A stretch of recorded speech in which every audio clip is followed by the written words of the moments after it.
ఆయన senior journalist, పాత్రికేయ హక్కుల పోరాట నేతగా ఆయనకు పేరు. తెలంగాణ ఉద్యమమైన, టెర్రరిస్ట్ అటాక్ అయినా తన భావాల్ని సూటిగా చెప్పగలరు.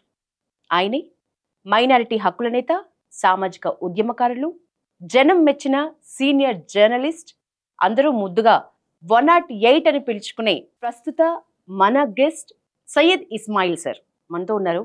పహల్గామ్ ఇష్యూ మనకేం చెప్తోంది, అసలు పహల్గామ్ ఇష్యూతో మనం తెలుసుకోవాల్సింది, నేర్చుకోవాల్సింది ఏంటి, కనువిప్పు కలగాల్సింది ఏంటి మాట్లాడదాం. నమస్తే సార్, ఎట్లున్నారు? నమస్తే, చాలా బాగున్నా. ఆఫ్టర్ లాంగ్ టైం చాలా బాగున్నారు. Thank you sir. ఒక బ్యాడ్ ఇష్యూ తర్వాత మనం కలిసినప్పటికీ అసలు మొదట ఈ టెర్రర్ అటాక్ అనేది నిజంగా టూరిస్టుల టార్గెట్ గా జరిగిందని మీ అభిప్రాయమా, లేకపోతే దీని వెనుక ఇంకా బలమైన కారణాలు, వేరే కోణాలు ఏమైనా ఉన్నాయని మీకు అనిపిస్తోందా? యశోద గారు, ఇవాళ మనం ఈ ఘటనకు సంబంధించి మాట్లాడుకునే ముందుగా ఇది అత్యంత పాశవికమైనటువంటి దాడి, అవమానవీయమైనటువంటి దాడి, క్రూరమైనటువంటి దాడి. ఇది మానవ మృగాల రూపంలో ఉన్నటువంటి పిరికి పందలు, మతోన్మాద ఉగ్రవాదం తలకెక్కినటువంటి, మనిషితనం లేనటువంటి ఒక క్రూరులు చేసినటువంటి దాడిగా దీన్ని అభివర్ణిస్తా ఉన్నా.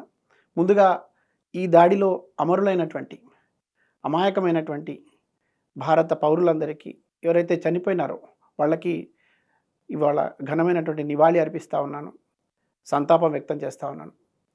అదేవిధంగా ఈ దాడిని తీవ్రంగా ఖండిస్తూ ఉన్నాను. ఇది మతోన్మాదం నెత్తికెక్కినటువంటి ఉగ్రవాదం మాత్రమే కాదు, ఈ మతోన్మాదాన్ని పెంచి పోషించేటటువంటి పాకిస్తాన్ లాంటి ప్రేరేపిత ఉగ్రవాదం పెంచి పోషిస్తున్నటువంటి ఒక వ్యవస్థ నడిపించినటువంటి ఈ క్రూరమైన చర్యగా కూడా నేను చెప్పదలుచుకున్నాను. ఇక్కడే ఒక విషయాన్ని మళ్ళీ చెప్పాలనుకుంటున్నా. ఏంటంటే, ఇంతటి అమానవీయమైనటువంటి ఘటన చోటు చేసుకున్నప్పుడు చక్కటి ప్రశాంతమైనటువంటి వాతావరణంలో, ఆహ్లాదకరమైనటువంటి వాతావరణంలో పిల్ల పాపలతో పాటు ఆనందంగా గడుపుతున్నటువంటి క్షణాల్లో ఒక్కసారిగా జరిగినటువంటి ఈ భీకరమైనటువంటి పోరులో నేను అనుకుంటున్న, సగటు భారతీయుడిగా, ఒక భారతీయమైన స్వచ్ఛమైన పౌరుడిగా, సయ్యద్ హుస్సేన్ షాని, ఆదిల్ హుస్సేన్ షా అనే ఒక పౌరుడు ఈ భీకరమైనటువంటి దాడి జరుగుతున్న సందర్భం లోపల క్రూరత్వంగా వ్యవహరిస్తున్నటువంటి ఉగ్రవాదికి ఎదురొడ్డి కాపాడడం కోసం ప్రయత్నం చేసినాడు, తీవ్రమైనటువంటి ప్రయత్నం చేసినాడు. ఆ పెనుగులాటలో కొంతమంది ప్రాణాలని కాపాడగలిగినాడు, కానీ దురదృష్టవశాత్తు తన ప్రాణం కోల్పోయింది. అతనికి కూడా సెల్యూట్ తెలియజేస్తా ఉన్నాను. ఇక మీరు అన్నట్టు ఇది కేవలం టూరిస్టుల మీద, లేదంటే కొంతమంది వ్యక్తుల మీద జరిగినటువంటి దాడి కాదు. ఇది ప్రధానమంత్రి గారు కూడా చెప్పినారు, ఇది యావత్ భారతదేశం మీద జరిగినటువంటి దాడి, భారత ఆత్మ మీద జరిగినటువంటి దాడి. మరీ ముఖ్యంగా ఉన్మాద చర్యతో జరిగినటువంటి, కావలసుకొని జరిగినటువంటి దాడి. ఇదేదో అప్పటికప్పుడు చోటు చేసుకున్నటువంటి పరిణామం కాదు. దీన్ని ప్రజాస్వామికవాదులు, ప్రజాతంత్రవాదులతో పాటు ఈ దేశం మీద, ఈ నేల మీద, ఈ గడ్డ మీద పుట్టినటువంటి ప్రతి ఒక్కరు ఖండించాలి. ప్రపంచ శాంతిని కోరుకునేటటువంటి ప్రతి ఒక్కరు కూడా ఖండించే విషయం గురించి మాట్లాడదాం. ఎందుకంటే మన దగ్గర ఉన్న వాళ్ళే లేట్గా దీని మీద మాట్లాడుతున్న వాళ్ళు ఉన్నారు. కొంతమంది వ్యక్తులు, రాజకీయ నాయకులు అయితేనేమి, మన దగ్గర ఉన్న ప్రజల్లోనే చార్మినారో లేకపోతే ఈ పాత బస్తీకో వెళ్ళి మాట్లాడితే వేరే వేరే టాపిక్స్ చాలా లోతుగా వెళ్తే మనం మాట్లాడుకోవాల్సి వస్తుంది. ముఖ్యంగా పాక్ ఆర్మీ చీఫ్ మునీర్ ఆసిఫ్ ఏదైతే వ్యాఖ్యలు చేశారో ఒక మీటింగ్లో, దానికి ఎగ్జాక్ట్గా 5 రోజుల ముందు, అటాక్కి ముందు, ఆ వ్యాఖ్యల దుమారమే ఈ అటాక్ అంటారా? ఆ వ్యాఖ్యలు రెచ్చగొట్టేటట్లు ఉండటం వల్ల ఈ అటాక్ దారి తీసింది అంటారా? లేకపోతే నిజంగా ఆ వ్యాఖ్యలు నామమాత్రంగానే అసలు రీజన్స్ వేరే ఉన్నాయనిపిస్తోందా? దురదృష్టం ఏమిటంటే, మీరు అడిగినటువంటి ప్రశ్నలో 2 సమాధానాలు చెప్పదలుచుకున్నాను నేను. మొట్టమొదటిగా, చాలామంది ఈ ఘటన జరిగిన తర్వాత స్పందించిన తీరు, కొంతమంది స్పందించిన తీరు అయితే అత్యంత బాధాకరం. నేను కొన్ని చోట్ల చెప్పాను కూడా. మళ్ళీ ఒక సందర్భంగా ప్రజల కోసం, తర్వాత ప్రజాతంత్రవాదులమని, ప్రజాస్వామికవాదులమని చెప్పేటటువంటి ప్రయత్నం చేసేటటువంటి వాళ్ళు, కొంత కుహన మేధాశక్తిని ప్రదర్శించేటటువంటి వాళ్ళకు కూడా నేను సూటిగా చెప్పదలుచుకున్నా, ప్రశ్నించదలుచుకున్నా, నా గుండె లోతుల్లో ఉన్నటువంటి ఆవేదనను వెలుబుచ్చదలుచుకున్నా. దయచేసి ఒక సున్నితమైనటువంటి అంశం, అమాయక ప్రజలు ప్రాణాలు కోల్పోయినారు. ఈ దేశంలో ఒక అలజడి సృష్టించడం కోసం ఉగ్రదాడికి పాల్పడినటువంటి శక్తులేమో ఒక పక్క సంబరాలు చేసుకుంటున్న సందర్భం లోపల ఈ ఘటనను తీవ్రంగా ఖండించాల్సింది పోయి, తర్వాత దీంట్లో నుంచి తేరుకొని మన వాళ్ళని చైతన్యం పరుచుకోవడంతో పాటు మళ్ళీ మామూలు పరిస్థితికి రావడం కోసం ఒక ధైర్యంలాగా నిలబడాల్సినటువంటి కొంతమంది వ్యక్తులు ఆ ఉగ్రవాద చర్యను ప్రోత్సహించేటట్టుగా లేదంటే అంటీ ముట్టనట్టు వ్యవహరించేటట్టుగా కొంత మాట్లాడినారు. నేనేమంటున్నానంటే ఈ దేశంలో పుట్టినటువంటి పౌరుడిగా అదృష్టమో దురదృష్టమో మనకు కులాలు ఏదో ఒక కులంలో ఏదో ఒక మతంలో పుడతాం. నేను కూడా అలా మైనారిటీ కుటుంబంలో పుట్టినాను. నేను మళ్ళీ చెప్పదలుచుకున్నా, సూటిగా చెప్పదలుచుకున్నా, ఎవరి మనసులు నొచ్చుకున్నా, ఎవరి మనోభావాలు దెబ్బతిన్నా నాకు అనవసరం. ఎందుకంటే ఒక భారత పౌరుడిగా ఈ దేశం కోసం స్వేచ్ఛగా ఉండాలని త్యాగాలు చేసినటువంటి అనేక మంది ముస్లిం అమరుల వారసత్వాన్ని పునిపుచ్చుకొని ముందుకు సాగాలనుకున్నటువంటి వ్యక్తిగా నేను మళ్ళీ చెప్తా ఉన్నా, ఈ దేశ పౌరులుగా ఉండాలంటే ముందు దేశాన్ని ప్రేమించండి. ఈ దేశంలో శాంతి స్వేచ్ఛ నెలకొనేటటువంటి వాతావరణంలో ప్రజలందరూ కలిసి జీవించేటటువంటి ప్రయత్నాలు మీ వైపు నుంచి జరగనివ్వండి. కానీ కులాలుగా మతాలుగా విడగొట్టి మతం వైపు నుంచి ఆలోచనలు చేసి దీనికి మొత్తం మతం రంగును పులిమి కేవలం మత కోణంలోనే దీన్ని ఒక బూచిగా చూపెట్టి రాజకీయ లబ్ధి అందామా, లేదంటే మేము ఒక ధర్మాన్ని పాటిస్తున్నామని చెప్పేసి ఆ ధర్మానికి దీన్ని తీసుకుపోయి ఒక రంగును పులిమే ప్రయత్నం చేస్తున్నాం. ఇది ప్రమాదకరమైన పరిస్థితి అంటున్నాను. ఇది జరగకూడదు అని అంటున్నాను. ఇటువంటి పరిస్థితులు కనుక మీరు ఇంకా ప్రోత్సహించాలని ఎవరైనా అనుకుంటే కనుక ఇప్పటిదాకా ఏం జరిగినా చూస్తూ ఊరుకున్న సమాజం ఇకపై చైతన్యవంతంగా వ్యవహరించదలుచుకున్నది. మైనారిటీ లోకం కూడా చాలా అద్భుతంగా ఆలోచిస్తూ ఉన్నది. ఇవాళ నేను ముందు చెప్పాను, మళ్ళీ గుర్తు చేస్తున్నాను. ఆదిల్ హుస్సేన్ షా అద్భుతమైనటువంటి స్ఫూర్తిదాయకమైనటువంటి ప్రాణాలు అడ్డుపెట్టి మరి పోరాడినాడు. తను ముస్లిం బిడ్డ, తను మైనారిటీ బిడ్డ, తనకేం మతం లేదు, మానవత్వం ఉంది. అక్కడ మానవత్వం లేకుండా వ్యవహరించినటువంటి వ్యక్తులకు మతం రంగు పులుపుకొని మాట్లాడాలనడం ఎంత దుర్మార్గం అంటే ఇది. మతం లేదు, మానవత్వం ఉంది. ఇప్పుడు ఆ టెర్రరిస్టుల దాడి నుంచి ఎవరైతే టూరిస్టులను కాపాడినా మీరు చెప్పిన ఆ వ్యక్తికి ఇక్కడ మన పాత బస్తీ విషయం మాట్లాడుకుంటే ఇక్కడ మన ఇండియాకు నష్టం జరిగితే సంబరాలు జరుగుతున్నాయి. ఇప్పటికీ ఇక్కడ మన ఇండియా ఓడిపోతే క్రికెట్ లో పాకిస్తాన్ జెండాలు ఎగరేసి స్వీట్లు కేక్లు కట్ చేసుకునే రోజులు మన పాత బస్తీలో ఉన్నాయి.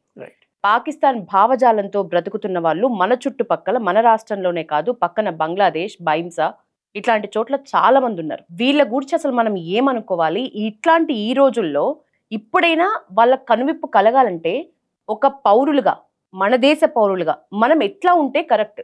అద్భుతమైన ప్రశ్న అడిగినారు మీరు. ఇప్పుడు మాట్లాడకపోతే ఇంకా మనల్ని చరిత్ర క్షమించదు. అత్యంత దురదృష్టం అండి ఇది, చాలా సిగ్గుచేటు కూడా.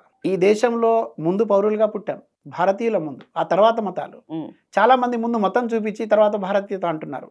ఒకవేళ అటువంటి ఆలోచన ఉన్న వాళ్ళు ఎవరైనా ఉంటే కనుక, మీరు నిజంగానే అటువంటి దృక్పథం కలిగి ఉంటే కనుక ఈ దేశ పౌరులుగా నివసించడానికి నిజంగా అర్హులు కారని నేను ఒక ముస్లిం బిడ్డగా చెప్పదలుచుకున్నా, ఈ దేశ పౌరుడిగా చెప్పదలుచుకున్నా.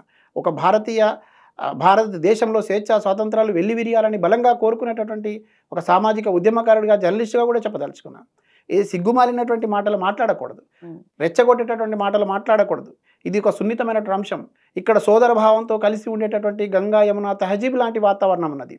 ఈ దేశం మొత్తంలో కూడా ఇది ఒక లౌకికవాద దేశమని, ఇది ఒక ప్రజాస్వామిక దేశమని, తర్వాత ఇక్కడ అన్ని కులాలు మతాలు కూడా సమానమైనటువంటి హక్కుల్ని పొందుతాయని డాక్టర్ బాబాసాహెబ్ అంబేద్కర్ రచించినటువంటి రాజ్యాంగంలో కూడా చాలా అంశాలను మన హక్కులకు సంబంధించి సవివరంగా ఉంది. ముందు రాజ్యాంగ పీఠికలో మొట్టమొదటి పేజీలోనే చాలా విషయాలు ఉన్నాయి. మరి చాలా సందర్భాల్లో పార్లమెంటుకు పోతున్నారు, చాలామంది చట్టసభల్లో ఉంటున్నారు.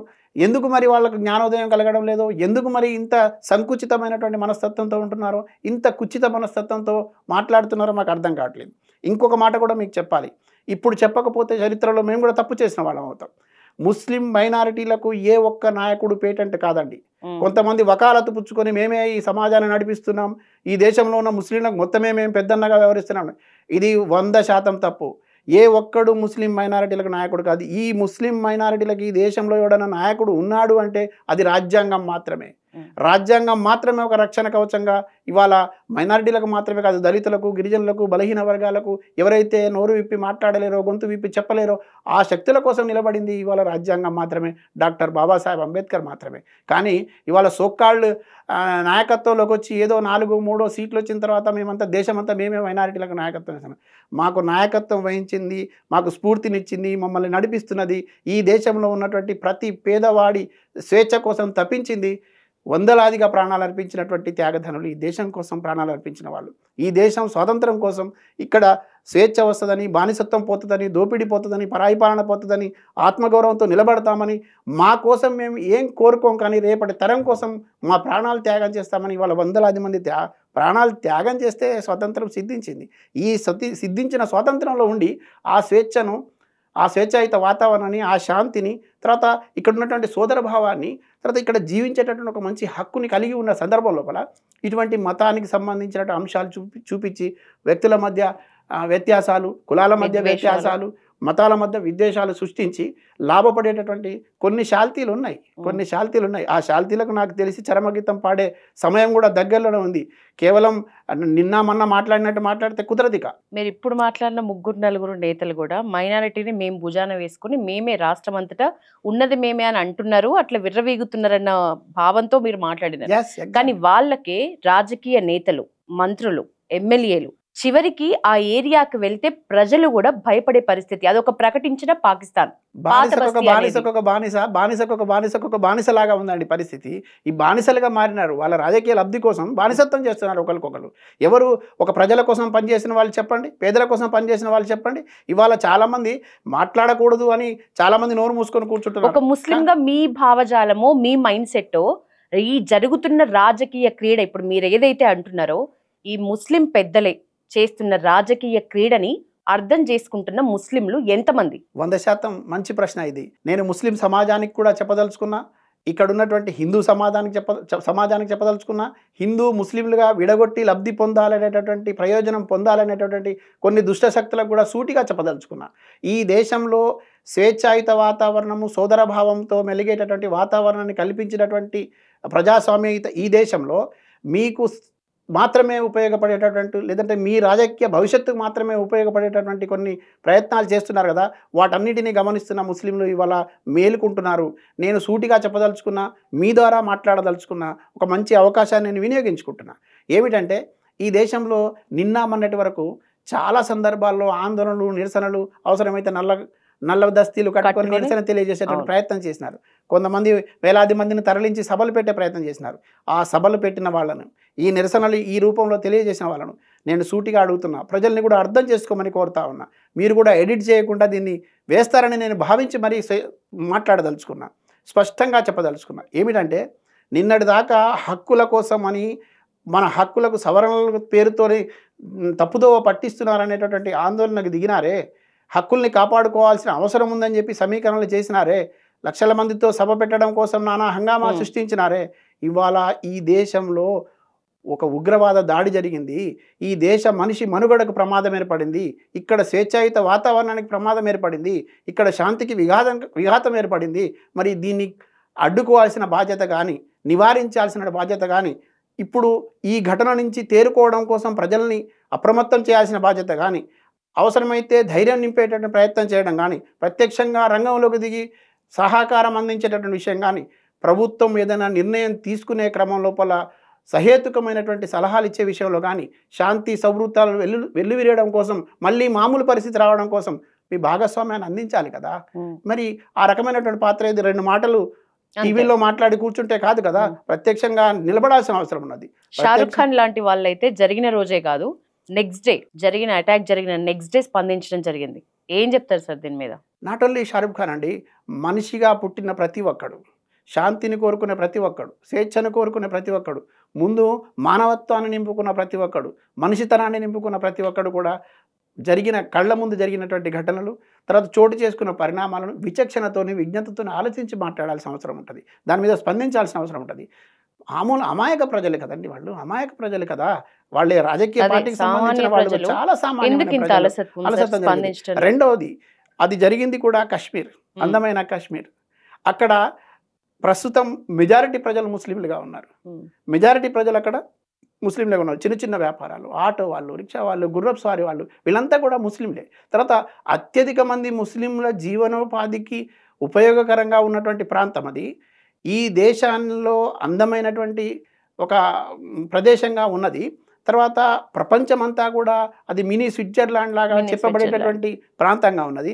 అంత అందమైన ప్రాంతం మీద ఒక గాయం మీరు చేసే ప్రయత్నం చేసినారే, ఆ గాయపరుస్తున్నప్పుడు కనీసం ఆ క్రూరులకు, ఆ మానవ మృగాల రూపంలో ఉన్నటువంటి వాళ్ళకు లేదు, కానీ కనీసం చదువుకున్న వాళ్ళు కదా, బారిస్టర్లుగా చెప్పుకుంటున్నారు కదా, డిగ్రీలు చేసుకున్నామని చెప్తున్నారు కదా, విదేశాల్లో చదివామని చెప్తున్నారు కదా, ఎక్కడ పోయింది మీ మీరు చదివినటువంటి చదువు ఎక్కడ పోయింది, మీ విజ్ఞానం ఎక్కడ పోయింది? మీ స్పందించే తీరు చూస్తూ ఉంటే ప్రజలు గమనిస్తూ ఉన్నారు. ఇవాళ ఇక్కడ కూడా నేను మళ్ళీ చెప్తాను, నేను మాట్లాడిన మాటలు కూడా వక్రీకరించే ప్రయత్నం జరగవచ్చు, ఇంకోటి చెప్పొచ్చు, కానీ నేను చాలా సూటిగా చెప్పదలుచుకున్నాను. ఈ దేశంలో పుట్టిన ప్రతి ఒక్కడు ఈ దేశ సంరక్షణ కోసం పాటుపడాల్సిందే, ఈ దేశ సమైక్యత సమగ్రతను కాపాడాల్సిందే, ఈ దేశంలో ఉన్నటువంటి ప్రతి పౌరుడికి సమాన హక్కు రావాలని ఆ హక్కుల కోసం ఉద్యమించాల్సిందే. మీరు అడిగినటువంటి ప్రశ్నలోనే మొత్తం మెజారిటీగా ఉన్నటువంటి ముస్లింలు, ఈ దేశంలో ఉన్నటువంటి ముస్లింలు, మీరు ఈ మధ్యకాలంలో నేను అధ్యయనం చేస్తూ వస్తున్నాను, సచార్ కమిటీ నివేదిక ఒకటి ఇచ్చింది, 2005 నుంచి 2006 వరకు అధ్యయనం చేసి మన్మోహన్ సింగ్ ప్రభుత్వంలో ఆ నివేదికను ఇచ్చినారు. దాంట్లో చాలా చాలా స్పష్టంగా సచార్ కమిటీ నివేదిక ఇచ్చిందండి, ఈ దేశంలో దళితులు గిరిజనుల కంటే కూడా ముస్లింలు వెనకబడి ఉన్నారని. ఇప్పటికి కూడా నేను మహల్లాలు తిరిగి వస్తున్నాను, ఈ మహల్లాలు తిరిగి వస్తున్నప్పుడు, బస్తీలు మహల్లాలు అంటే వాడలు తిరిగి వస్తున్నప్పుడు అత్యంత దయనీయమైన స్థితిలో ఇవాళ ముస్లింలు ఉన్నారు. మరి ఇన్నేళ్ల పాటు అధికారంలో ఉన్నారే, ఇన్నేళ్ల పాటు మేము ఏదో వాళ్ళ కోసం ఇచ్చేసామని చెప్తున్నారే, మీరు కనుక నిజంగానే వీళ్ళ సంక్షేమం కోసమో, అభివృద్ధి కోసమో, లేదంటే మతం కోసమో, లేదంటే ముస్లింల కోసమో పాటుపడి ఉంటే ఇవాళ ఇంత దారిద్ర్యం ఎందుకు ఉందండి? ఎందుకు మురికి వాడల్లో ఉండాలి? ఎందుకు రేకుల గుడిసెల్లో ఉండాలి? ఎందుకు ఇంకా ఆయిల్ పులుముకుంటూ సైకిల్ పంచర్లు చేసే దగ్గర? ప్రజలకే కదా సార్ అర్థం కావాలి, ముస్లిం ప్రజలకు అర్థమవుతుందండి. మీరు మైనారిటీ వాళ్ళ పర్సంటేజ్ గురించి మాట్లాడినారు, నేను కొన్ని పాయింట్స్ రాసుకున్నా. పాకిస్తాన్లో హిందువుల సంఖ్య 14.6% నుంచి 2% తగ్గింది. మన దగ్గర, మన భారతదేశంలో స్వాతంత్రం తర్వాత భారతదేశంలో ముస్లిం జనాభా 1950కి 3.5 కోట్లయితే 2023కి 20 కోట్లు పెరిగింది. అక్కడ ఏ స్థాయిలో హిందువులు మొత్తం తగ్గిపోయారు, 2%కి పడిపోయారు, దాదాపు 15% నుంచి 14.5కి పైనే. ఇక్కడ ఏ స్థాయిలో పెరిగారంటే 3.5 కోట్ల నుంచి 20 కోట్లకు పెరిగారు. సో ఏ మతం ఎవరిని ఎక్కువ హక్కున చేర్చుకుంటుంది, ఏ మతం ఎవరిని ఎక్కువ అర్థం చేసుకుంటుంది అనేది అర్థం కావాల్సింది రాజకీయ నేతలకు అనేది తర్వాత, ప్రజలకు అర్థం కావాలి కదా ఎక్కడ జరుగుతోంది మిస్టేక్ అంటున్నా. రైట్, మంచి ఎక్సర్సైజ్ చేసినారు మీరు. ఇవాళ మీరు చెప్తున్నది పాకిస్తాన్ భారతదేశానికి పోల్చి మీరు మాట్లాడుతున్నారు, కానీ ఇక్కడ మనం ఇంకొంచెం దూరంగా వెళ్ళి కొంచెం విశాలంగా ఆలోచించి చూస్తే కనుక ప్రపంచంలోనే అత్యధికంగా ఈ దేశంలో ముస్లింలు ఉన్నారండి. వాళ్ళు మొత్తంలోనే అత్యధికంగా ఉన్నటువంటి భారతదేశంలో ఉంది. 18% జనాభా ఈ దేశంలో ఉన్నది. ఇక్కడే మన లెక్కలు 2011 లెక్కల ప్రకారం చెప్పినారు కదా, ఇక్కడ ఉన్నటువంటి పరిస్థితుల్లో 12% తేల్చినారు. అంటే 2011లోనే 12% అంటే ఇప్పటికి ఇంకా పెరిగి అంటే అత్యధిక జనాభా కూడా కలిగి ఉన్నటువంటి కమ్యూనిటీ అత్యంత దయనీయ స్థితిలో అంతరిక పేదరికంలో ఉంది. చదువుకు దూరంగా ఉంది, ఆరోగ్యాలు కునారిల్లి ఉన్నాయి, ఉపాధి అవకాశాలు లేవు, ఉద్యోగాలు లేవు, కనీసం ఆత్మగౌరవం లేదు ఎక్కడైనా. తర్వాత ఈ కొన్ని మతపరమైనటువంటి ఆచారాల పేరుతో ఇంకా వాళ్ళని తీసుకెళ్లేటటువంటి ఈ ఇన్సిడెంట్ లో ఇప్పుడు మీరు చెప్తున్న ఈ వివరణలో ఇది అర్థం చేసుకునే పరిస్థితిలో ఇప్పుడు ప్రస్తుతం హిందువులు ఎవరు ఉండరు. ఎందుకంటే నాకు అర్థమైనంత వరకు పేర్లు అడిగి ఐడి కార్డ్స్ చూసి పక్కన ఖాన్ ఉందా లేకపోతే ముస్లిమేతరులా అనేది చూసి ఇంకా లోతుకు వెళ్తే ఇంకా చాలా చాలా చెక్ చేసి, చెప్పుకోలేని విధంగా చెక్ చేసి, కలీమా చదువుతున్నారా లేదా అనేది కూడా చెక్ చేసి, కలీమా అంటే మీరు మీ మాటల్లో చెప్పాలి, కల్మా అంటే ప్రవచనాలు, ముస్లిం ప్రవచనాలు, కల్మా చెప్పటం, అది చెప్పగలుగుతున్నారా లేదా అనేది చెక్ చేసి మరీ చంపటం జరిగింది అతి దగ్గర నుంచి అనేది. సో ఇట్లాంటప్పుడు మేము ముస్లిమ్స్ అయితే వదిలిపెడతారు, మేము హిందువులం అయితే చంపేస్తారు అనేది ఒక్కటే అర్థమవుతుంది తప్ప మీరు ఇప్పుడు చెప్తున్న ఏదైతే బిలో పావర్టీ కింద అత్యధిక ముస్లింలు భారతదేశంలో ఉన్నప్పటికీ కూడా చాలా దిగువ స్థాయిలో, కింది స్థాయిలో వాళ్ళు బ్రతుకుతున్నారు. వాళ్ళ బ్రతుకులు నిజంగా అగమ్య గోచరంగా ఉన్నాయి అనేది ఎవరికి అర్థమవుతుంది ఇట్లాంటి పరిస్థితుల్లో? కానీ మంచి లోతైనటువంటి చర్చ జరుగుతుంది, విశ్లేషణ కూడా అంతే ఉండాలి. మీరు అడిగినటువంటి, మీరు ఎక్సర్సైజ్ చేసి అడుగుతున్నటువంటి ప్రశ్నకు నేను చెప్తున్న సమాధానం ఏంటంటే, ఇక్కడ మీకు చెప్తున్నా, మీతో పాటు చాలామంది ఈ ప్రశ్నలు లేవనెత్తున్న అందరికీ ఆన్సర్ చెప్తున్నా. వచ్చినవాడు ఉగ్రవాది, వచ్చినవాడు మతోన్మాది, వాడికి మతం లేదు, వాడికి మతానికి సంబంధించినటువంటి ఆచారం పాటించేవాడైతే, నిజంగానే ఇస్లామిక్ ఉగ్రవాదం అని చెప్తున్నారు కదా. ఇస్లామిక్ ఉగ్రవాదం అయితే ఇస్లాంను పాటించేవాడైతే నేను కూడా ఇస్లాంను ఆచరించిన వాడిని. నాకు స్వతహాగా తెలియకపోయినా అమ్మ నాన్న దగ్గర నుంచి, పెద్దవాళ్ళ దగ్గర నుంచి, కుల పెద్దల దగ్గర నుంచి, మత పెద్దల దగ్గర నుంచి, లేదంటే ఆధ్యాత్మికంగా వెళ్ళేటటువంటి మందిరాల దగ్గర, మసీద్ దగ్గర విన్న తర్వాత, చూసిన తర్వాత నేను 2-3 విషయాలు చెప్పదలుచుకుంటా ఉన్నా. ఇందులో ఎక్కడ కూడా హింసకు తావివ్వమని లేదండి. మతాలు మారణ హోమాన్ని మతాలు కోరుకోలేదు, హింసను కోరుకోవడం లేదు. తర్వాత వ్యక్తి పట్ల ద్వేషాన్ని పెంచుకోమని కోరుకోవడం లేదు. మతపరమైనటువంటి లింగ భేదాలతోని విచక్షణ కోల్పోయి కాల్చి చంపమని ఎక్కడ కోరుకోవడం లేదు. తర్వాత నీ పక్కన బలహీనుడు ఉంటే కనీసం వాడికి తోడ్పడమంటున్నాయి, ఆకలిగా ఉన్న వాడికి భోజనం పెట్టమంటున్నాయి, తర్వాత పేదరికంలో ఉంటే తోడ్పాటును అందించమంటున్నాయి. దానికి ఆ ఆకలి బాధలు తెలుసుకోవడం కోసమే రంజాన్ నెల ఉంటుందండి. అంటే కనీసం వాడికి నీ పేదవాడు, ఆకలితో ఉన్నవాడు, కనీసం నీకు వాడి బాధ అర్థం కావడం కోసమైనా గడపమని చెప్పినటువంటి నెల రంజాన్ నెల. ఉపవాస దీక్షలు అంటారు. ఇటువంటి అన్నీ అందులో ఉన్నాయి. తర్వాత శాంతి, సహనం, సోదరభావం, సౌభ్రాతృత్వం, తర్వాత ధనిక పేద తేడా లేకుండా అందరం సమానమైనటువంటి భావనతో. మీరు ఎప్పుడైనా గమనించండి, ముస్లింలు మసీదుకి వెళ్ళినప్పుడు అక్కడ అటెండర్ అయినా కలెక్టర్ అయినా ఒకటే వరుసలో నిలబడాల్సిందే. ఇప్పుడు తిరుపతికి వెళ్ళినట్టు లేకపోతే ఇంకొక దగ్గరికి వెళ్ళినప్పుడు VIP దర్శనాలు ఉండవండి. అంత గొప్పగా చెప్పింది కదా ఇస్లాం. మరి దాన్ని తీసుకొచ్చి ఆ పేరుతో మీరు ఈ ఉగ్రవాదాన్ని, మతోన్మాదాన్ని తలకెక్కించి దాన్ని ఎందుకు మీరు రంగులు పులిమించి ఇక్కడ ఉన్నటువంటి భేదభావాన్ని సృష్టించారు? మత విద్వేషాలు రెచ్చగొట్టడానికి జరిగిన అటాక్ మాత్రమే, ఇది టెర్రరిస్టుల మీద జరిగిన అటాక్ కాదు. టెర్రరిస్టులు చేసినటువంటి అటాక్ ఇది, మతానికి సంబంధం లేదు. ఇది టెర్రరిస్టులు టూరిస్టుల మీద జరిగిన అటాక్ కాదు. టూరిస్టుల మీద జరిగిన అటాక్ నేను చూడడం లేదు. ఇది ఒకరిద్దరు మనుషుల మధ్య జరిగినటువంటి యుద్ధంగా నేను చూడట్లేదు. ఇది మొత్తం మన దేశ అస్తిత్వం మీద జరిగినటువంటి. హిందువా కాదా అని తేల్చుకోవటం అనేది ఈ మనల్ని సైడ్ ట్రాక్ పట్టించటం అనే అనిపిస్తోంది ఇప్పుడు మీరు చెప్పిన మాటలు. 100కు 100% ఒకవేళ వాళ్ళు మాట్లాడినా, ఒకవేళ ఆ కాల్చేవాడు అట్లా మాట్లాడినా వానిలో మానవత్వమే లేదు కదా. వాడు అసలు వానిలో మనిషితనమే లేదు కదా. ఇంకా వాడు మతాన్ని చెప్పుకునడానికి ప్రయత్నం చేసినా నమ్మడం ఎట్లా?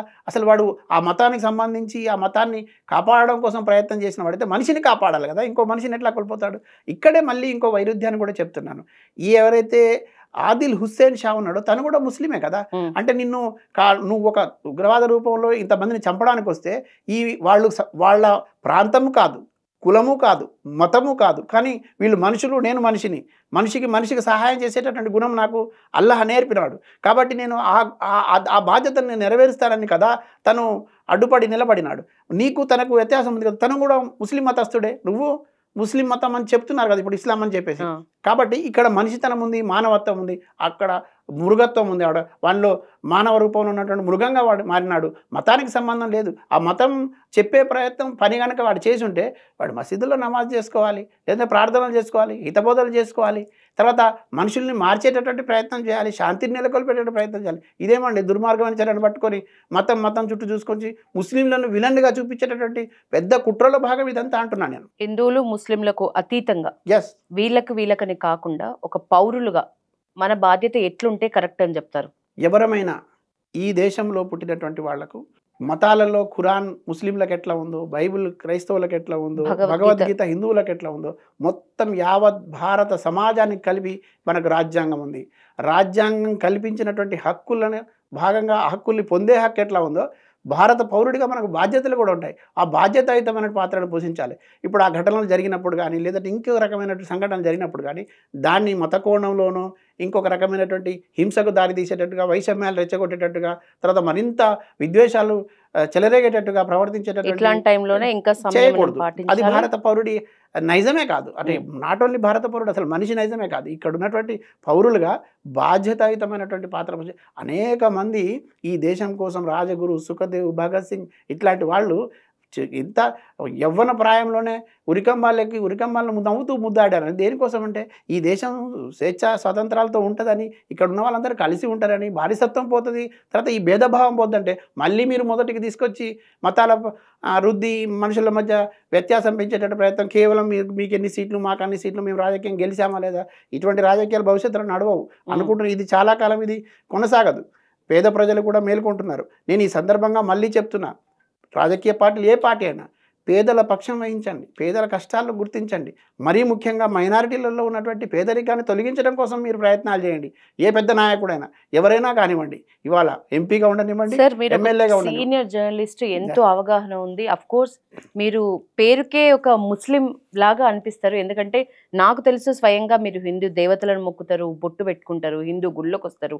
మీకు ఎక్కడ ఏది ఎట్లా మిమ్మల్ని మీలో అది పుట్టించిందో, అంటే దేవతలందరూ సమానం అనేది మీ మోటోనా, లేకపోతే మీకు హిందూ దేవుళ్ళు అంటే ఇష్టమా అనేది నాకు తెలియదు. కానీ అదొక మంచి సంతోషకరమైన విషయం.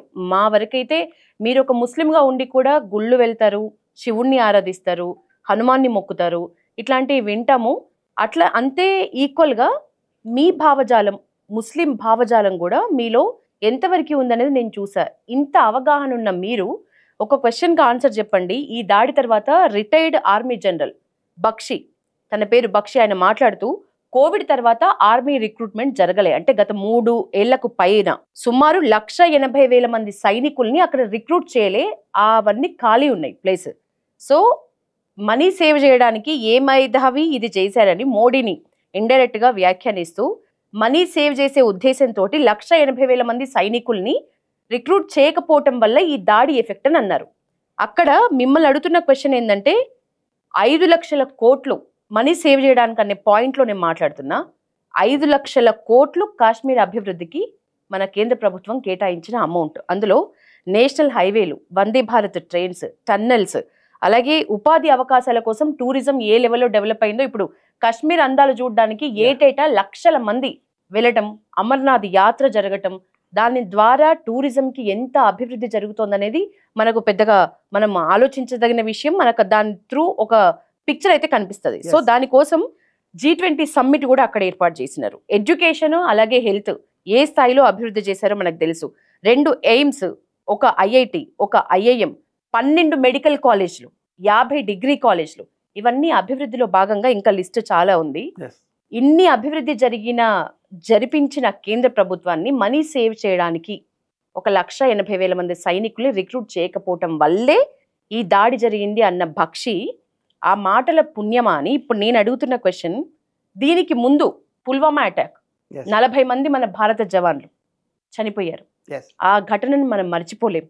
ఇంకోటి 26/11 ఆ అటాక్, ఇవన్నీ కూడా ఫుల్ ఆర్మీ రిక్రూట్మెంట్ ఉండి ఆర్మీ ఫోర్సెస్ ఉన్న రోజుల్లోనే జరిగినాయి మరి ఈ అటాక్. మరి ఈ 1,80,000 మంది ఆఫ్టర్ కోవిడ్ అక్కడ ఫుల్ ఫ్లెడ్జ్ కాకపోవటం వల్ల ఇది జరిగింది, నువ్వు మనీ సేవ్ చేసుకున్నావు అని అనటం ఎంతవరకు కరెక్ట్? అసలు ఈ అంశంలో మీ అభిప్రాయం ఏంటి చెప్పండి. Correct, right. చాలా లెంతీ క్వశ్చన్ మీది, చాలా పెద్ద ప్రశ్న అడిగినారు. చాలా ఎక్సర్సైజ్ చేసి ఉన్నారు కాబట్టి జర్నలిస్టులుగా మీరు, నేను కొంత సమాచారం సమాజానికి ఇవ్వాల్సింది. అయితే మీకు ఒక చిన్న రిక్వెస్ట్ ఏంటంటే, నేను దీన్ని 3 భాగాలుగా ఈ ప్రశ్నను అనుకుని వాటికి ఆన్సర్ చేస్తాను. మొదటిది, మీరు ఇక్కడ ఉన్నటువంటి దేవాలయాలకు సంబంధించి కానీ, మసీదులకు సంబంధించి కానీ, సామరస్యానికి సంబంధించి కానీ, నన్ను ఉద్దేశించి మీరు అడిగినటువంటి నా వ్యక్తిగతమైనటువంటి అంశానికి సంబంధించి నేను చాలా క్లియర్గా, చాలా గర్వంగా, చాలా గొప్పగా చెప్పదలుచుకున్నా.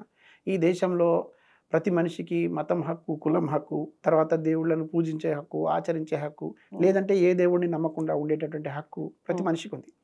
నేను పుట్టిన నేపథ్యము, పెరిగిన నేపథ్యము, నేను వచ్చిన నేపథ్యము, మా అమ్మ నాన్నల వైపు నుంచి చాలా పల్లెటూరు నేపథ్యం నుంచి వచ్చినాను.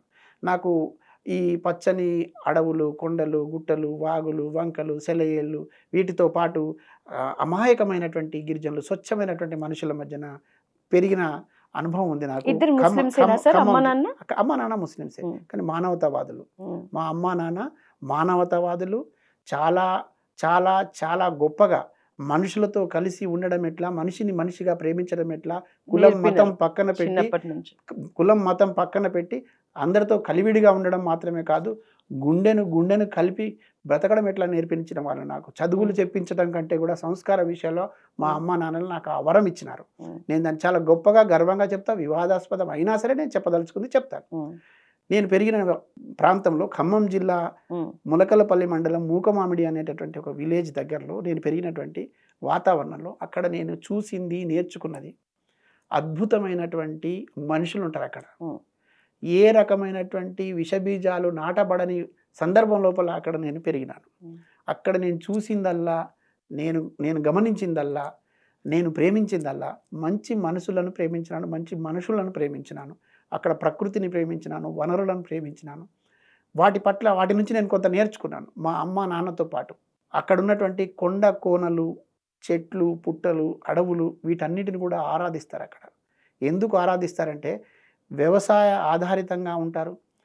చెట్లపైన ఆధారపడి, పుట్టలపైన ఆధారపడి, గుట్టలపైన ఆధారపడి, పళ్ళపైన ఆధారపడి, ప్రకృతిపై ఆధారపడి అక్కడ ఉంటారు. ఆ ప్రకృతితో పాటు వ్యవసాయాన్ని కూడా చేస్తుంటారు. ఆ చేసే క్రమం లోపల ముందుగా వర్షాలు పడిన తర్వాత ముందు ఎరువులు చల్లడానికని ఏరువాక కార్యక్రమం పెట్టినప్పటి నుంచి ప్రతి ఇంటి దగ్గర హిందూ ముస్లిం భేదం వీడి కొబ్బరికాయ కొట్టకుండా, జోడెడ్లు కట్టకుండా, వాటికి పసుపు కుంకుమ పెట్టకుండా వ్యవసాయం జరగదు. అది ఎవరన్నా ఒప్పుకున్నా ఒప్పుకోకపోయినా, ఇది నేను కళ్ళతో చూసిన వాడిగా ఆ సంస్కృతిని నేను వంట పట్టుకున్నాను. మీకు ప్రాబ్లమ్స్ రాలేదు సార్ ఎప్పుడు? 100% వస్తాయండి ప్రాబ్లమ్స్ వచ్చినప్పుడు. నేను మళ్ళీ ఇప్పుడు ఆన్ కెమెరా చెప్తున్నాను కదా, ఇంత ధైర్యం ఎవరికి ఉంటుంది, ఈ ధైర్యం ఎవరికి ఉంటుంది? నిజాయితీగా ఉన్నాం కాబట్టి చెప్పదలుచుకుంటున్నా. అక్కడి నుంచి మొదలుకుంటే పంటలో నాగలి భూమిని ఇట్లా దున్నుతూ వెళుతున్న క్రమం లోపటి నుంచి ఆ రోజు నుంచి ఆ వనదేవతలను, అక్కడ ఉన్నటువంటి పంట బాగా రావాలనేటటువంటి ఉద్దేశంతో కూలీలు, రైతులు, తర్వాత పక్క రైతులు అందరం కలిసి అక్కడ దేవుడిని, అంటే ఈ కర్రు నాగలి దున్నుతున్నటువంటి కర్రు విరగకూడదు, నాగలి డ్యామేజ్ కాకూడదు, ఎడ్లకు అస్వస్థత చేకూరకూడదు. తర్వాత ఆ వ్యవసాయ భూమిలో ఉంటున్నటువంటి ఏ ఒక్క మనిషితో పాటు అక్కడ పాలేరు కావచ్చు, రైతు కావచ్చు, కూలి కావచ్చు, వీళ్ళకి ఎవరికి కూడా ఏ రకమైనటువంటి గాయాలు కావద్దు, హాని కావద్దు. సేమ్ టైం అక్కడ ఉండేటటువంటి ఆ పరిసరాల్లో ఉండేటటువంటి పాములు కానివ్వండి, ఇంకా క్రూరముగాలు కానివ్వండి, వాటి వల్ల నుంచి కూడా మనకి ఏం కాకూడదని ఆ దేవుళ్ళను మొక్కుకొని, ఎవరి దేవుళ్ళని మన మనసులో తలుచుకొని కొబ్బరికాయ కొట్టి మొదలు పెడతారు. అక్కడే స్టార్ట్ అవుతుంది, ఒక ముహూర్తం స్టార్ట్ అవుతుంది. అక్కడ ఒక మంచి ఉద్దేశంతో మొదలు పెడతారు. దాన్ని చూసిన వాడిని, ఆస్వాదించిన వాడిని, దాంట్లో పాల్గొన్న వాడిని. కాబట్టి నాకు అది పెద్దగా ఇది. రెండవది, పంట చేతికి వచ్చిన ప్రతి సందర్భం లోపల, పంట చేతికి వచ్చినప్పుడు ఆ రైతు కళ్ళల్లో ఆనందం ఉంటుంది. ఆ ఆనందాన్ని, ఆ వేడుకను మళ్ళీ కొబ్బరికాయ కట్టు, ఒక కోడిని కోయడము, ఒక చిన్న అది చేయడము, అక్కడున్న వాళ్ళ సంబరాలు పంచుకోవడం కోసం చిన్న ప్రయత్నాలు చేస్తారు. దాని తర్వాత ఆ ఊర్లో ఉన్నటువంటి చిన్న చిన్న గుడులు, గోపురాలు, అది మసీదు కావచ్చు, మందిరం కావచ్చు, చర్చి కావచ్చు, అక్కడ ఉన్నటువంటి మిత్రులందరూ కలిసి లేదా రైతులందరూ కలిసి ఒక సందర్భంలో వేడుకలు చేస్తారు. మా దగ్గర శ్రీరామనవమి గొప్పగా చేస్తారు అక్కడ. చిన్నప్పుడు మేము వెళ్ళి పానకాలు అందించేవాళ్ళము, తర్వాత పులిహోర పెట్టేవాళ్ళము. మీకు ఈ సందర్భంగా చెప్తా ఉన్న కొంత అవగాహన కోసం కూడా, సమయం ఎక్కువైనా కూడా ఒక మాట చెప్పదలుచుకున్నాం. భద్రాచలం రాముల వారిని దర్శించుకోవడం కోసం ఇప్పుడంటే చాలా సౌకర్యాలు ఉన్నాయి, రవాణా సౌకర్యాలు, కానీ అప్పుడు మొక్కులు ఉండేవి. ఎక్కడో పశ్చిమ గోదావరి జిల్లా ఏలూరు దగ్గర నుంచి, చింతలపూడి దగ్గర నుంచి, ఆ ప్రాంతం నుంచి మొదలుకుంటే అట్లా అశ్వరావుపేట, దమ్మపేట అట్లాంటి ప్రాంతం నుంచి మా ఊర్ల మీదుగా కాలినడకన నెల రోజుల పాటు భద్రాచలానికి వెళ్ళేటటువంటి వాళ్ళు వచ్చేవాళ్ళు మా చిన్నతనంలో. ఆ వచ్చేటప్పుడు మా ఇల్లు రోడ్డు మీద ఉండేది. మా నాన్న, మా అమ్మ, కొంతమంది కూడా మాకు ఒక కొట్టం ఉండేది. ఆ వచ్చే వాళ్ళకి దాహార్తిని తీర్చడం కోసం పానకాలు డ్రమ్ములో, పెద్ద పెద్ద బాణాల్లో చేసి పెట్టేటటువంటి, ఆకలి తీర్చడం కోసం కొట్టంలో వాళ్ళకు వసతి కల్పించేటట్టు వాళ్ళు. తర్వాత ఈ పులిహోర లాంటిదో లేదా ఇంట్లో ఏదైతే ఉండేదో అది వాళ్ళు వండుకోగలిగితే ఓకే, లేదంటే మన ఇంట్లో వండి పెట్టారు. ఇట్లా వచ్చినప్పుడు అది వాళ్ళు ప్రేమగా పలకరించడం, వాళ్ళు మమ్మల్ని దీవించడం, తర్వాత అసలు మా మధ్యన ఒక పెద్ద బంధుత్వం ఏర్పడినటువంటి వాతావరణం ఉంది. ఎంత గొప్పగా ఉంటుంది అన్నది, దాన్ని ఆస్వాదించడం అండి, దాన్ని ఎట్లా వదులుకుంటాను నేను? మీ పెద్దల నుంచి, ముస్లిం పెద్దల నుంచి వచ్చింది. తర్వాత మిత్రులు, సన్నిహితులు, నేను నానా రకాల సమూహాలతో ఉంటాను. ఎప్పుడైనా సరే ఇక్కడ సామరస్యం వెల్లివిరియాలని కోరుకుంటాను. భక్తిగా ఉన్నప్పుడు అద్భుతమైన భక్తిని ప్రదర్శించి మసీదుకి వెళ్ళినప్పుడు గొప్పగా తీస్తారు. మీలాంటి వాళ్ళు మిత్రులు మనం కలిసి ఎక్కడికైనా వెళ్ళినప్పుడు మసీదుకి పిలిచి రోజాలప్పుడు, ఇఫ్తారప్పుడు ఎట్లయితే మనం ఇస్తున్నామో మిగతా చోట్ల కూడా అట్లనే పాల్గొని వాళ్ళ ఆనందంలో నా ఆనందం కూడా చూసుకొని ఈ సోదర భావాన్ని పెంపొందించుకొని ఈ సమాజం కలిసి ఉండాలని బలమైనటువంటి కోరిక కలిగిన వాడిగా నేను ఈ ప్రయత్నం చేస్తూ ఉన్నాను. నేను ఆచారాలని నా బాల్యం నుంచే ఉంది. ఆచారాలని నేను ఇది కించపరచడం లేదు, ఆచారాలను నేను ముస్లిం పెద్దల నుంచి మీకు ఎప్పుడైనా ఇబ్బందులు వచ్చాయా? వచ్చే సందర్భంలో వస్తుంటాయి, కానీ వాటిని చెప్పుకుంటూ వెళ్తూ ఉంటాం, వాటిని ఆన్సర్ కూడా చేస్తూ ఉన్నాం, ఎదుర్కొంటా ఉన్నాం. నా పెళ్లి కూడా inter caste marriage, inter religion marriage. నేను మా ఇంట్లో అన్ని మతాలకు సంబంధించినటువంటి వ్యవహారాలు ఉంటాయి. కాకపోతే ఎవరి మనోభావాలని కించపరచం, ఏ మతాన్ని తక్కువ చూసే దేశంలో ఉండాలంటే ఎట్లాంటి భావజాలంతో పెరగాలో, ఇది మొదటి ప్రశ్న. మీలో ఉంది. ఈ మొదటి ప్రశ్నకు ఇది సమాధానం. రెండవ ప్రశ్న, మీరు ఆర్మీ చీఫ్ బక్షి బక్షి మాజీ చీఫ్ చెప్పిన నేనేం చెప్పదలుచుకుంటున్నా అంటే, ఇప్పుడు నేను మాట్లాడుతున్న మాటలు కూడా అందరికీ మింగుడు పడకపోవచ్చు, అందరికీ నచ్చకపోవచ్చు, కానీ వాస్తవాలు మాట్లాడాలి. తర్వాత జ్ఞాన సముపార్జన చేయడం ఎంతైతే గొప్ప విషయమో తెలిసిన జ్ఞానాన్ని నలుగురికి పంచే ప్రయత్నం కూడా చేయాలి. తర్వాత అబద్ధాలు బాగా ప్రచారంలో ఉన్నప్పుడు నిజాలు మాట్లాడాలి, అబద్ధాలు ఊరేగుతూ ఉంటాయి కదా. ఏ ప్రభుత్వం అధికారంలో ఉన్నా, ఎవరు ప్రధాన స్థాయిలో ఉన్నా, లేదంటే ఎవరు రక్షణ శాఖ మంత్రిగా ఉన్నా, ఎవరు ఆర్మీ చీఫ్గా ఉన్నా, ఆయా పరిస్థితులకు అనుగుణంగా, ఆ సందర్భానికి అనుగుణంగా, అప్పుడున్నటువంటి బడ్జెట్లకు అనుగుణంగా అక్కడ నియామకాలు కానీ, తర్వాత దాన్ని ఫోర్స్ని పెంచుకోవడం సంబంధించి కానీ ఆ సందర్భాన్ని ప్లానింగ్ ఉంటుంది. అది ఒక వ్యవస్థ చేస్తూ పోతూ ఉంటుంది. ఎప్పుడో ఒక ఘటన జరిగినప్పుడు వెంటనే మనం ఖాళీగా కూర్చున్నాం కదా, లేదంటే మనం ఏమైనా మాట్లాడొచ్చు కదా, లేకపోతే వాట్సాప్లో యుద్ధం చేయొచ్చు కదా, వాట్సాప్ యుద్ధ వీరులుగా మనం ఉండొచ్చు కదా. ఈ మధ్య కాలంలో వాట్సాప్ యుద్ధ వీరులు ఎక్కువైపోయినారు. నేను ఎవరిని విమర్శించట్లేదు. నేనేమంటున్నా, హక్కుల గురించి మాట్లాడడం ఎంతైతే మనం గట్టిగా బల్లగుద్ది మాట్లాడుతున్నామో, బాధ్యతల గురించి కూడా మనం తప్పించుకునే ప్రయత్నం చేయకూడదు. బాధ్యతగా కూడా ఉండాలి. పౌరులుగా మనకు కూడా హక్కు ఉంది. ఆదిల్ హుస్సేన్ షా గురించి నేను ఇన్నిసార్లు ఎందుకు ప్రస్తావించాను? బాధ్యత కలిగిన పౌరుడిగా ఆర్మీ వాడి కంటే గొప్పగా పోరాడినాడు. అక్కడ అందుబాటులో ఆర్మీ వాళ్ళు లేరు, కానీ ఆర్మీ కంటే గొప్పగా ఆయన ఏ రకమైన ఆర్మీ అంటే మానవతమైనటువంటి నింపుకున్నటువంటి ఆర్మీ, మనిషితనాన్ని నింపుకున్నటువంటి ఒక ఆర్మీగా యుద్ధం చేసినాడు. నిజంగా ఆ సందర్భం లోపల అట్లాంటి వాళ్ళు కనుక లేకపోతే ఇంకా కొన్ని ప్రాణాలు పోయేటటువంటి ప్రమాదం. అయితే మాట్లాడుతున్నప్పుడు ఒక సంఘటనను బూచిగా చూపెట్టి విమర్శలకే మనం ప్రయారిటీ ఇచ్చేటువంటి ప్రయత్నం చేయకూడదు. పరిస్థితులు అనుగుణంగా రైట్ సందర్భం వచ్చినప్పుడు సహేతుకమైనటువంటి విలువైనటువంటి సలహాలు ఇవ్వాల్సిన అవసరం ఉంటుంది, సూచనలు చేయాల్సిన అవసరం ఉంటుంది. ప్రభుత్వాలు కూడా స్వీకరించడానికి సిద్ధంగా ఉండాలి, బేసజాలకు పోకూడదు వాళ్ళు చెప్పినప్పుడు. కానీ విమర్శలు చేయడమే మా పని అనేటట్టుగా ఉండకూడదు. ఒకవేళ అదే ఆయన చెప్పినట్టుగా ఆ ఒక్క కోణమే నిజం అనుకుంటే మరి చాలా ఘటనలు గతంలో జరిగినాయి కదా. గతంలో ఉన్న ప్రభుత్వాలు కూడా ఆ రకమైన చేసినాయి కదా. అసలు రక్షణకు సంబంధించిన ఆయుధాల కొనుగోలులో పెద్ద కుంభకోణం జరిగిందనే ప్రచారం జరిగింది కదా. దానికి సంబంధించి కొంతమంది ప్రధానమంత్రి స్థాయిలో ఉన్న వాళ్ళు కూడా జైలుకు వెళ్ళిన పరిస్థితి చూసాం కదా. ఆరోపణలు, విమర్శలు, లేదంటే ఎక్కడో అక్కడ ఉన్న వాటిని లోపాలని ఎత్తి చూపడం కాదండి, గతంలోకి వెళ్ళి మాట్లాడడం కాకుండా ప్రస్తుతం ఏం జరగదు. నేను ఈ సందర్భంగా ఇద్దరి వ్యక్తుల్ని నిజంగా అభినందించదలుచుకుంటున్నాను. ఏమిటంటే దాంట్లో ఈ దేశ ప్రధానిగా ఉన్నటువంటి నరేంద్ర మోడీ ఎన్ని రకాల విమర్శలు వచ్చినా, ఎన్ని రకమైన ఆరోపణలు వచ్చినా కూడా ఒక బాధ్యతాయుతమైనటువంటి స్థానంలో ఉన్నాడు. కాబట్టి సమయంతో వ్యవహరించి మొత్తం రాజకీయ పార్టీలో ఉన్న అఖిల పక్షాన్ని సలహాలు తీసుకోవడం కోసం తను ప్రయత్నం చేసినాడు. నేను తప్పకుండా అభినందిస్తా ఉన్నాను. తర్వాత సంఘటన జరిగిన వెంటనే తేరుకొని మాట్లాడేటటువంటి క్రమం లోపల కూడా ఎక్కడ కూడా వైషమ్యాలు చెలరేగకుండా చాలా జాగ్రత్తలు తీసుకొని ఉన్నారు. ఎస్, రాజకీయ నాయకుడిగా ఉన్నాడు, రాజకీయాలు ఉంటే ఉండవచ్చు, కానీ ఇది సున్నితమైన అంశం. మళ్ళీ చెప్తున్నా, ఈ సందర్భం లోపల వ్యవహరించాల్సిన తీరులో చాలా జాగ్రత్తగా ఉండాలి. రెండో వ్యక్తి నేను రాహుల్ గాంధీ గారిని కూడా అభినందిస్తున్నా. ఎందుకు అభినందిస్తున్నా అంటే ఒక ప్రతిపక్ష హోదాలో ఉన్నటువంటి వ్యక్తి అవకాశం దొరికింది కదా అని ఆరోపణలు చేయలేదు. అతను అవకాశం దొరికింది కదా అని వెంటనే ప్రభుత్వం మీద విరుచుకుపడే ప్రయత్నం చేయలేదు. ప్రభుత్వం ఏ నిర్ణయం తీసుకున్నా మా వైపు నుంచి సహకరిస్తామనేటువంటి మాట చెప్పినాడు. ఇటువంటి ఏమంటే ఒక ఫ్రెండ్లీ నేచర్ ఉన్నటువంటి రాజకీయాలు అవసరం ఉన్నది. అది కొంత పరిణతితో మాట్లాడినట్టుగా నాకు అనిపించింది.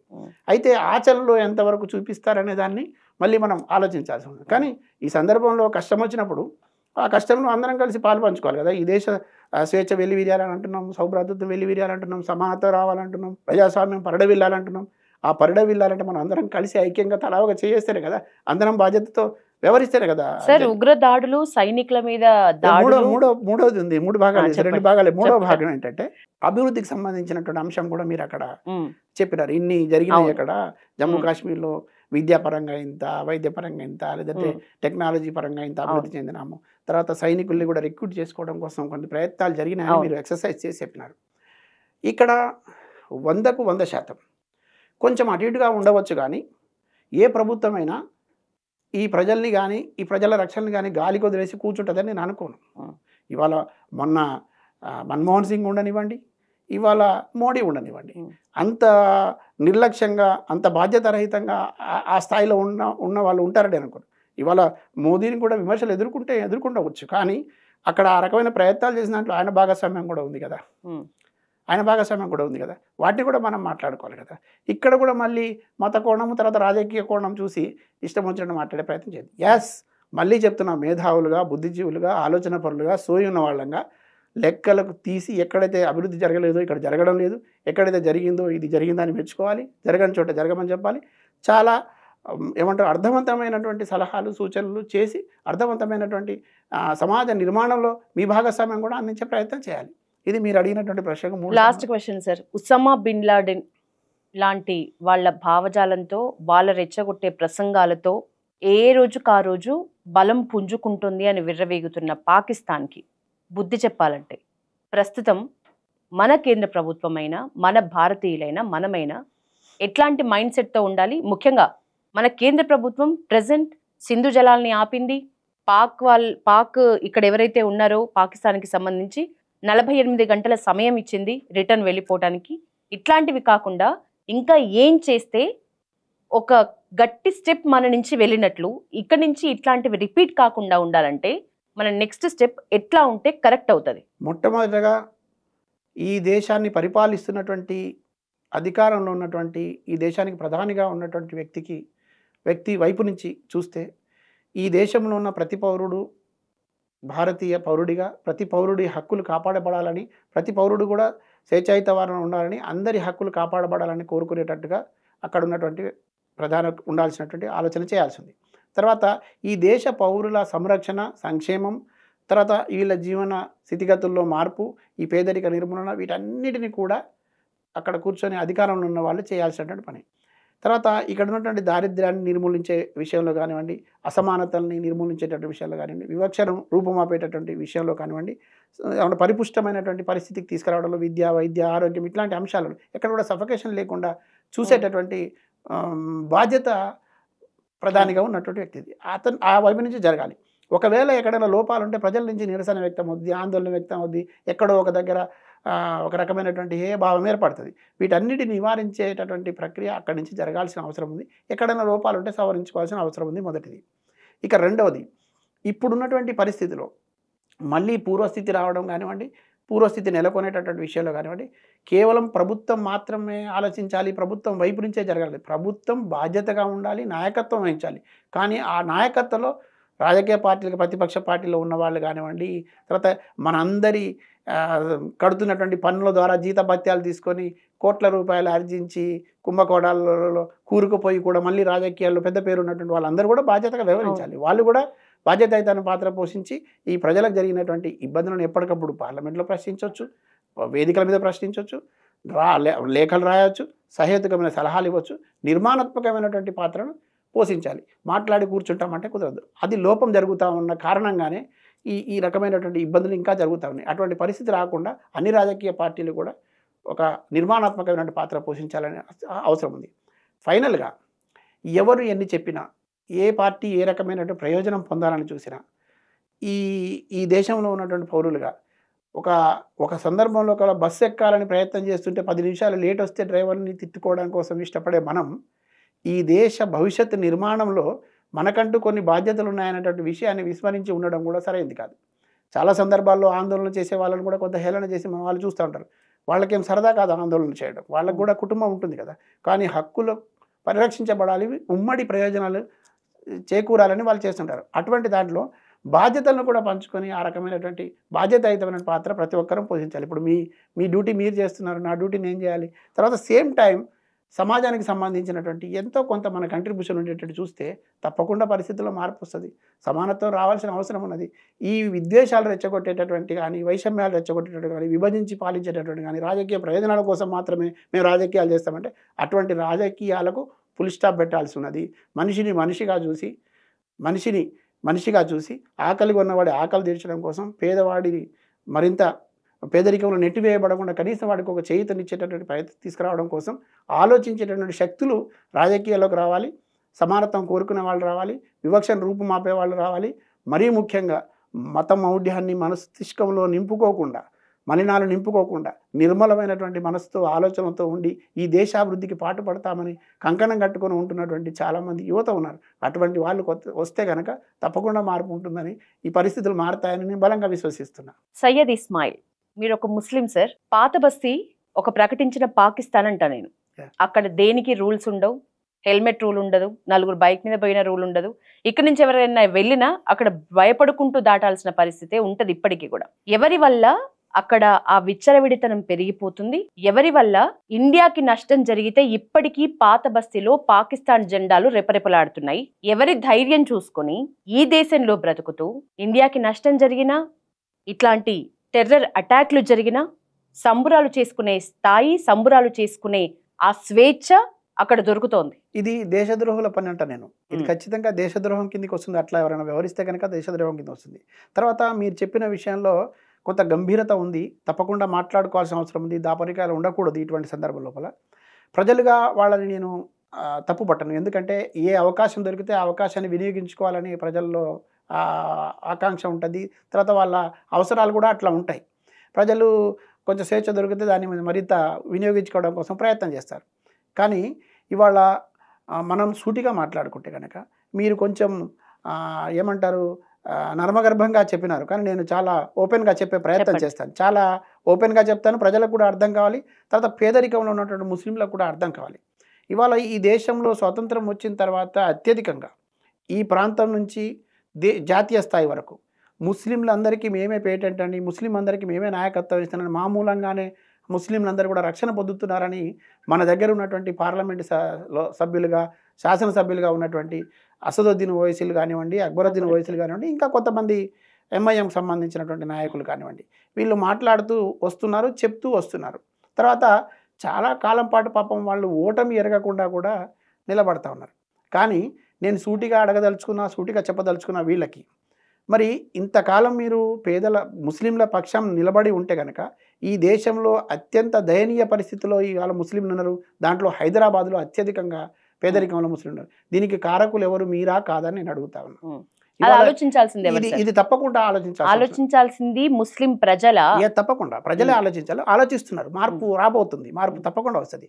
ఈ దేశంలో ఉన్నటువంటి ముస్లింల వైపుగా వకాలత్ తీసుకొని మాట్లాడుతున్నాం అనేటటువంటి చెప్పేవాళ్ళు మత విద్వేషాలను రెచ్చగొట్టే దగ్గర చూపించే చొరవ అభివృద్ధి చేసే దగ్గర కానీ, పేదరికాన్ని నిర్మూలించే దగ్గర కానీ ఎందుకు ఉండడం లేదనే ప్రశ్న ఇవాళ మొత్తం యావత్ ముస్లిం సమాజం వైపు నుంచి వస్తుంది. ఇవాళ మీరు చెప్తున్నటువంటి పాత బస్తీకి మనం వెళ్ళి చూద్దాం ఒక్కసారి. మళ్ళీ కూడా పాత బస్తీలో మాత్రమే కాదండి, ఈ హైదరాబాద్ నగరం మాత్రమే కాదు, ఏ ప్రాంతంలోనైనా ముస్లింలుగా ఉన్న వాళ్ళ మహల్లాలు అంటే ఆ వాడలు, ఆ గల్లీలు ఇప్పటికి కూడా దయనీయమైన స్థితిలో జీవనం కొనసాగిస్తాను. ఆడబిడ్డలకు చదువుకు దూరంగా చాలామంది బిడ్డలు చదువుకు దూరంగా ఉంటున్నారు. చాలామంది ఇవాళ మీకు తెలుసో లేదో నేను జర్నలిస్ట్గా రిపోర్టింగ్ చేసిన వాస్తవాన్ని కూడా చెప్పదలుచుకున్నాను. అత్యంత దయనీయమైన బాధాకరమైన విషయం. ఎంత గొప్పలు చెప్పుకుంటున్న వాళ్ళు సిగ్గుపడాల్సిన అవసరం ఉన్నది. రంజాన్ మాసం సందర్భం వచ్చినప్పుడు సరైన ఉపాధి అవకాశాలు లేక, సరైన పనులు దొరకక, కనీస అవసరాలు తీర్చుకోవడం కోసం వేరే మార్గం లేక నేను నా కళ్ళతో చూసినాను. ఇది అత్యంత దయనీయమైన పరిస్థితి. మనసున్న ప్రతి ఒక్కరు కూడా మనసుతో చూసి ఆలోచించాల్సిన విషయం, మత కోణంలో కాకుండా. రీసెంట్గా కూడా ఇంకా ఆ పరిస్థితి కొనసాగుతూ ఉన్నది. రంజాన్ పండుగ వచ్చినప్పుడు ఇదే పాత బస్తీలో ఈ ప్రాంతంలో రాజులుగా విరాజిల్లి, తర్వాత శంషేర్లుగా చెప్పబడుతున్నటువంటి, తర్వాత పహిల్వాన్లుగా, నవాబులుగా చలామణి అవుతున్నటువంటి వాళ్ళుగా చెప్పబడుతున్న వాళ్ళు ఉన్నారు కదా. మరి ఇక్కడ కళ్ళు తెరిచి ఆలోచించి గల్లీలోకి వెళ్ళి చూడండి. డాక్టర్ల ఈ చిన్న చిన్న క్లినిక్స్ దగ్గర, తర్వాత కొన్ని హాస్పిటల్స్ దగ్గర ఆరోగ్యవంతమైనటువంటి అమ్మా నాన్నలు, ఆరోగ్యవంతమైనటువంటి కొడుకులు, బిడ్డలు వరుసలో క్యూ కట్టి నిలబడి ఉంటారు. నేను దీన్ని గతంలో 2007, 8, 9 దాకా రిపోర్టింగ్ కూడా చేశాను, కొన్ని వార్తలు కూడా చేశాను. అది ఇంకా ఆ పరిస్థితి ఉంది. ఎందుకు కట్టి ఉంటారనేటటువంటి విషయాన్ని కనుక మనం లోతుగా వెళ్ళి చూస్తే, రంజాన్ పండుగకు సేమియాలు పాలతో చేసుకునేటువంటి షీర్ కుర్మా చేసుకోవడం కోసం, ఆ బిడ్డలకు ఒక పూటైనా మంచి ఆహారం పెట్టడం కోసం ఆ అమ్మ, ఆ తల్లిదండ్రులు, ఆరోగ్యమైన తల్లిదండ్రులు రక్తం అమ్ముకుంటున్నారు. ఆ ఆరోగ్యవంతమైనటువంటి బిడ్డ, కొడుకు, నాన్న, అమ్మ కష్టాల్లో అక్కడ ఉన్నారు కదా, మేము కొంత సపోర్ట్ ఇవ్వాలి వాళ్ళకని వాళ్ళ రక్తం అమ్ముతున్నారు. ఇంత దయనీయమైన పరిస్థితి ఇక్కడ ముస్లింలో ఉన్నది. చాలామంది మాట్లాడుతున్నారు మతం కోణంలో, మొత్తం ముస్లింలు ఒక ఘాటికి గట్టి, లేదంటే ముస్లింలు అందరూ బాగుపడిపోయినట్టు, ముస్లింలు అందరూ నవాబుల వారసులైనట్టుగా మాట్లాడుతున్నారు. ఈ దేశంలో అత్యంత దయనీయంగా ముస్లింలు ఉన్నారు.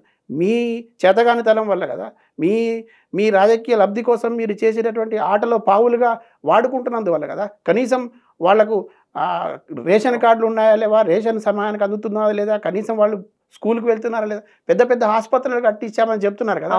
ఇవాళ మీ గల్లీలలోనే ఉన్నటువంటి పేద బస్తీల్లో వైద్యం అందక చనిపోతున్న ముస్లింలు ఎంతమందో ఒకసారి చూడండి. ఎంత దయనీయమైన పరిస్థితి. ఏం వాళ్ళు ఈ దేశ పౌరులు కాదా?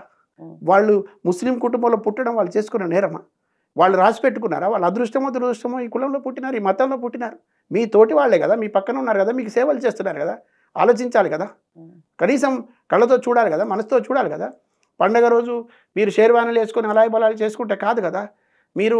మీరు మాత్రమే షీర్ కుర్మాలు తిని, మీరు మాత్రమే ఏమంటారు రాజవంశీకుల వంటలు టర్కీ నుంచి అక్కడి నుంచి ఉత్పత్తి వచ్చినటువంటి వంటల్ని తింటే కాదు కదా. కనీసం వాళ్ళు ఒక బగారా అన్నం వండుకొని, ఒక బిర్యానీ వండుకోవడం కోసం ఒక సేమియాలు వండుకునేటటువంటి స్థితి వాళ్ళకి లేదు కదా.